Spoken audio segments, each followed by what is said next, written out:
Ça va Jean-Claude? Oui, bonjour. Bien. Tu vas bien Jean-Claude? Oui.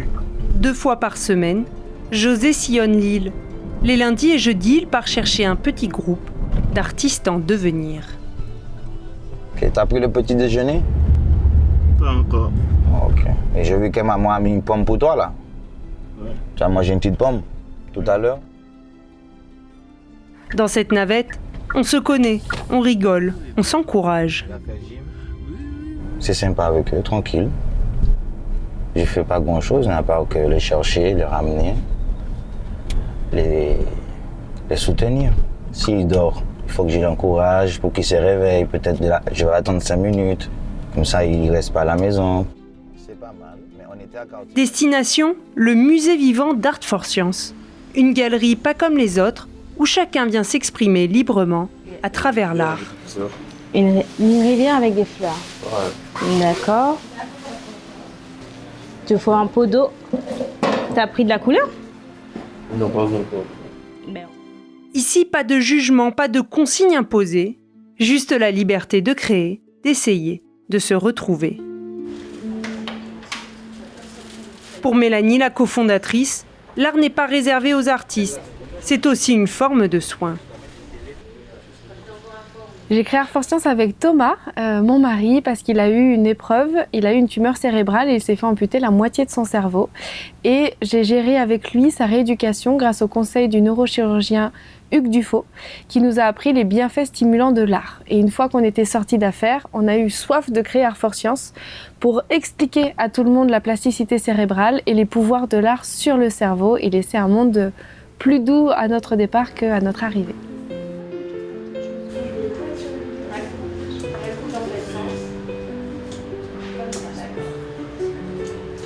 À la base, nous avons créé le musée vivant pour les personnes qui ont des problématiques de santé mentale. Donc aussi bien les personnes douées d'autisme, les personnes qui ont un retard mental, des troubles du neurodéveloppement, des traumas crâniens, etc. Mais la particularité de ce lieu, c'est que se côtoie aussi bien un public actif, sans pathologie, qu'un public qui souffre aussi d'isolement, que ce fameux public qui a un problème de santé mentale, que des jeunes, que des moins jeunes et que des personnes dans des situations de précarité, etc. Et l'accueil se fait de la même façon. Chacun découvre un bar à peinture, un bar à sculpture, un bar à poèmes et de multiples médiums qui leur permettent de s'exprimer. Et ma grande fierté, c'est aussi d'aider des personnes à se pousser vers l'autonomie. On a accueilli des personnes à l'ouverture qui étaient vraiment en marge de la société, qui avaient du mal à se mettre dedans. Et on a d'abord fait un accompagnement avec la navette. Et puis au fur et à mesure qu'ils découvrent le trajet, ils prennent des repères. Et aujourd'hui, certains d'entre eux sont même capables de venir en bus. Donc c'est des personnes qui s'insèrent dans la société, qui s'insèrent dans des rythmes, qui vont par leurs propres moyens dans des endroits. Et donc, c'est des personnes qui sont de moins en moins isolées et qui sont capables de projeter aussi des projets pour changer leur quotidien à eux. Tu prends ta couleur, tu le mets juste là. Plus d'autonomie pour certains, un travail sur soi pour d'autres. Donc là, ça te fait... Alexia, la coordinatrice du lieu, Super. accompagne chaque participant dans ce processus créatif. On va juste faire une extension de soi sur papier, sur bois, sur carton, plastiquement. Mais en fait, on entend en fait les émotions négatives, positives, mais on travaille en fait l'acceptation, le cheminement et l'estime de soi. Ce matin-là, plusieurs petits groupes laissent parler leur imagination. Peinture, poterie ou crochet, chacun s'installe là où il le souhaite.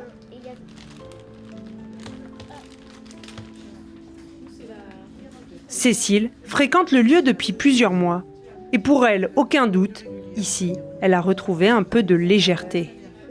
Je me sens en sécurité en fait, en sécurité dans le sens où alors déjà l'accueil a été exceptionnel dès la première fois. Et l'accueil est toujours dans la bienveillance, il n'y a pas de jugement, il n'y a pas de... Voilà, c'est très agréable. Et ça permet aussi de faire des rencontres de personnes de tout univers. Mais ici, l'art ne s'arrête pas au pinceau ou au fil de laine. Le musée vivant propose de découvrir les 7 arts majeurs, comme la musique, l'architecture, le théâtre ou même la danse. Des ateliers entièrement gratuits, ouverts à tous, petits et grands. Ce battement, c'est le premier rythme qui était présent dans votre corps. Il est arrivé au 21e jour de votre conception. Et c'est lui qui continue à vous rythmer tous les jours. C'est votre tambour intérieur. Dans la salle, ils sont une trentaine à participer à un atelier de danse primitive.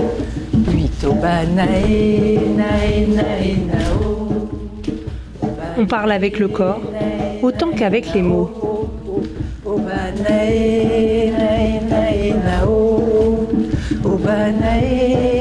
Je me sens émue, légère et super connectée à moi-même, à la terre et à tous les gens qui ont participé aussi à l'atelier. Je me sens proche.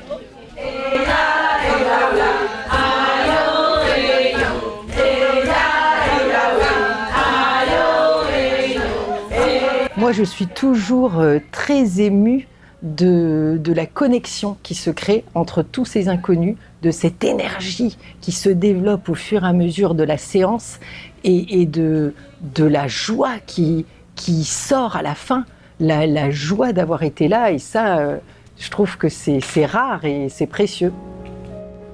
Depuis l'ouverture en janvier, le musée a accueilli plus de 1300 visiteurs.